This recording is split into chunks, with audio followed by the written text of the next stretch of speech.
पिछले भाग में आपने पढ़ा कि माही अपने गले की माला उतारकर प्रेत के पास आ जाती है। अब आगे माही उस प्रेत के जो ही करीब आने लगती है वैसे ही उसके फोन पे कॉल आ जाती है। माही फोन उठाती है, हेलो। दूसरी ओर से माही की माँ की आवाज आती है, माही बेटा मुबारक हो, हमने तेरा रिश्ता नील के साथ तय कर दिया है। माही अपनी माँ की बात सुनकर एकदम होश में आती है। वो प्रेत में इतना खो गई थी कि उसे ये भी नहीं याद रहा कि उसके माँ बाप उसका रिश्ता नील के साथ तय करने गए हैं। माही अब अपनी माँ से कहती है, माँ क्या आपने अच्छे से नील का घर बार देख लिया है? कैसा है नील का घर? बेटा बस यूं समझ ले कि वो घर नहीं महल है, एक राज करेगी मेरी बेटी वहाँ। माही की माँ खुश होकर जवाब देती है। माही जो नील से प्यार करती थी इस बात से ज्यादा खुश नहीं थी। अच्छा माँ घर आ जाओ, फिर बैठकर बात करते हैं आराम से। ये कहकर माही फोन रख देती है और जो ही मुड़कर देखती है तो प्रेत वहां से जा चुका था। माही उसे चारों तरफ देखती है लेकिन प्रेत उसे कहीं नहीं दिखता। वो समझ जाती है कि शायद वो उसकी नील के साथ शादी की बात सुनकर चला गया है। माही को उसकी चिंता होती है। वो सोच रही है कि आज प्रेत उसकी शादी की बात सुनकर कितना उदास हुआ होगा। थोड़ी देर में ही माही के माँ बाप वापस आ जाते हैं। उन दोनों के हाथ में कई तोहफे हैं जो नील ने उन्हें दिए हैं। वो दोनों बहुत खुश है। माही जो तोहफे उसके लिए भेजे थे वो खोलती है, जिसमें बहुत सुंदर लाल रंग की साड़ी, उसी रंग की चूड़ियां, बिंदी और पायल भी थी। लेकिन माही को इतने सुंदर तोहफे भी आकर्षित नहीं कर पा रहे हैं। माही की माँ बताती है कि आज शाम ही तुम दोनों की सगाई है, जो कि घर में ही बिल्कुल साधारण तरीके से की जाएगी। तुम्हें ये नील की दी हुई साड़ी पहननी है आज शाम को। माही ये सब सुनकर हैरान हो जाती है और कहती है, लेकिन माँ इतनी भी क्या जल्दी है? बेटी ये तुम क्या कह रही हो? तुम खुद भी तो नील से प्यार करती हो, फिर मुझे तुम्हारे चेहरे पे खुशी क्यों नहीं दिखाई दे रही है? बताओ क्या बात है माही? नहीं माँ कुछ बात नहीं है, बस सब इतनी जल्दी हो रहा है कि मुझे थोड़ा अजीब लगा। तभी माही की माँ की नजर माही के गले पर पड़ती है। माँ गुस्से और डर के साथ माही से पूछती है, माही तुम्हारी वो माला कहाँ है? माही अपनी माँ से आंखें चुराते हुए कहती है कि माँ शायद यहीं कहीं गिर गई होगी, जाकर ढूंढो इससे पहले कि वो हैवान तुम पर बुरी नजर डाले। माही की माँ उसे गुस्से में कहती है और खुद भी ढूंढने लगती है। तभी माही की माँ को एक कोने में पड़ी हुई माला मिल जाती है। वो जल्दी से उसे उठाकर माही के गले में पहना देती है। अब माही भी अपने कमरे में आकर मायूस होकर बैठी है। शाम के 4 बजे हैं और माही की माँ उसके कमरे में आकर उसे तैयार होने को कहती है। माही भी थोड़ी देर में तैयार हो जाती है। लाल रंग की साड़ी, हल्का मेकअप, पैरों में पायल पहने किसी परी से कम नहीं लग रही थी माही। तभी उसे अपने गले की माला याद आती है। माही उसे उतारकर गले में कुंदन का हार पहन लेती है, जो उसकी सुंदरता को और भी 4 चांद लगा देता है। अब माही आईने के आगे खड़ी खुद को निहार रही है और आंखें बंद कर लेती है। आंखें बंद करते ही वो प्रेत को अपने करीब महसूस करती है। वो तुरंत आंखें खोल कर देखती है कि प्रेत ठीक उसके पीछे खड़ा उसे आईने में निहार रहा है। प्रेत उसे कहता है, आज तो मान गई ना तुम कि मैं तुम्हें अप्सरा क्यों कहता हूँ? देखो खुद को आईने में समझ जाओगी सब। माही पलकें उठाकर खुद को आईने में देखती है। ठीक उसके पीछे प्रेत खड़ा है खुद की सुंदरता को उसकी आंखों से देखकर माही मन ही मन शर्मा जाती है। तभी उसे याद आता है कि आज उसकी नील से सगाई है। माही ये बात प्रेत को बताती है। प्रेत ये बात सुनकर मुस्कुराता है और माही से कहता है कि तुम्हें क्या लगता है कि मेरे रहते कोई और तुम्हें अंगूठी पहना सकता है? माही कहती है, ये मैं नहीं जानती, लेकिन इतना जरूर जानती हूँ कि मेरे मम्मी पापा की खुशी मेरी इसी सगाई में है। ये कहकर माही वहाँ से चली जाती है।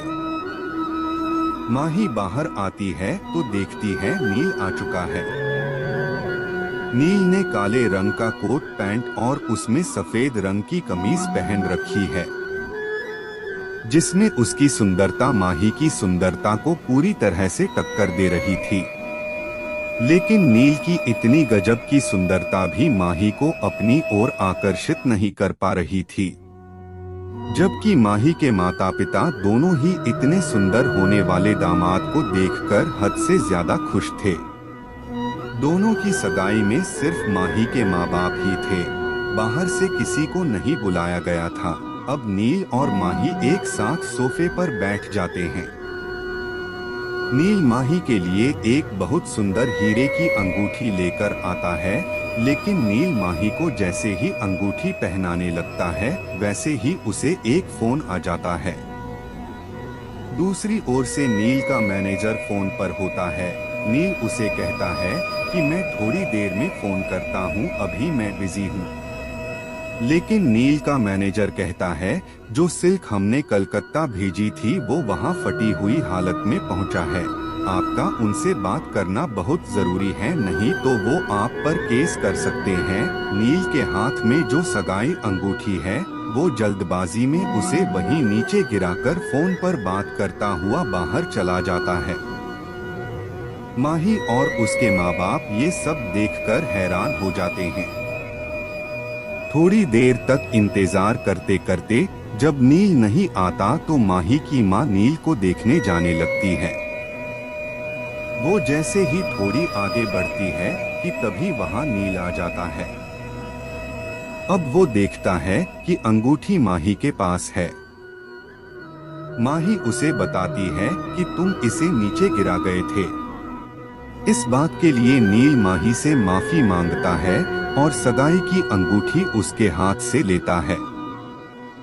अब जब नील वो अंगूठी माही को पहनाने लगता है, माही की आंखें झुकी हुई है। तब नील कहता है कि लो अप्सरा, हाथ आगे करो। अप्सरा शब्द सुनते ही माही जैसे ही नील की ओर देखती है तो उसे नील के चेहरे में प्रेत का चेहरा दिखता है। वो अब अपने माँ बाप की ओर देखती है कि वो प्रेत को देखकर मुस्कुरा कैसे सकते हैं।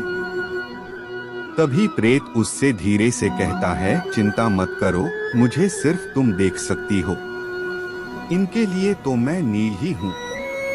नील अपने जरूरी काम से ऑफिस जा चुका है। ये कहकर वो माही का हाथ अपने हाथ में बड़े प्यार से लेता है और अंगूठी पहना देता है। माही भी उसे बड़े प्यार से अंगूठी पहना देती है। दोनों की सगाई हो जाती है और माही के माँ बाप दोनों को ढेर सारा आशीर्वाद देते हैं। दोनों एक साथ सोफे पर बैठे हुए हैं। थोड़ी देर बाद प्रेत कहता है, अप्सरा मैं अब जा रहा हूँ, नील आने वाला है, लेकिन तुम चिंता मत करो, मेरी पहनाई हुई अंगूठी कोई भी तुम्हारे हाथ से उतार नहीं पाएगा। ये कहकर वो उठकर बाहर चला जाता। माही की माँ माही से पूछती है, नील कहाँ गया है? माँ शायद फोन पर कुछ बात करनी थी, अभी आ जाएगा। तभी थोड़ी देर में नील आ जाता है और कहता है, माफी चाहता हूँ सभी से, मुझे आने में बहुत देर हो गई, काम इतना जरूरी था कि फोन भी नहीं कर पाया। चलो अब करते हैं सगाई। ये कहकर वो जैसे ही माही के पास जाकर बैठता है, देखता है कि उसके हाथ में पहले से ही उसकी खरीदी हुई अंगूठी है। वो माही से पूछता है, माही तुमने खुद ये अंगूठी क्यों पहन ली? तभी माही की माँ कहती है, बेटा ये क्या कह रहे हो? अभी थोड़ी देर पहले ही तो तुम ये अंगूठी माही को पहना कर गए हो। नहीं माँ, मैं तो बाहर से आ रहा हूँ, मैं अपने ऑफिस चला गया था, अब आया हूँ, नील जवाब देता है। माही की माँ घबरा जाती है और कहती है, तो इसका मतलब वो शैतान मेरी बच्ची को अंगूठी पहना गया है। नील जब ये सुनता है तो गुस्से में माही का हाथ पकड़कर वो अंगूठी उतारने लगता है, लेकिन पूरी ताकत लगाकर भी वो उस अंगूठी को नहीं निकाल पाता है। उसकी माँ बाप भी बहुत कोशिश करते हैं, लेकिन उस अंगूठी को नहीं निकाल पाते हैं। नील गुस्से और शर्म की वजह से सिर्फ इतना ही कह पाता है, माही तुम्हें तुम्हारी सगाई मुबारक हो, लेकिन ये मत समझना कि वो जीत गया, तुम सिर्फ मेरी हो और ये बात मैं साबित करके रहूंगा। इतना कहकर नील गुस्से में वहां से चला जाता है। माही की माँ अब अपने कुलगुरु को फोन करती है और उन्हें सारी बात बताती है। कुलगुरु कहते हैं कि मैं सारी बात जान चुका हूँ। उस प्रेत और माही का क्या रिश्ता है ये भी मैं जानता हूँ। तुम माही की शादी की तैयारी करो, लेकिन याद रहे लड़का बहुत ध्यान से चुनना, कोई गलती न हो पाए। नहीं गुरुजी, लड़का बहुत संस्कारी है, आप जल्दी से आकर दोनों की शादी करवा दीजिए। ठीक है, आज से 2 दिनों बाद माही की शादी रखो, मैं जरूर आऊंगा। क्या ये शादी हो पाएगी जानने के लिए देखिए अगला भाग।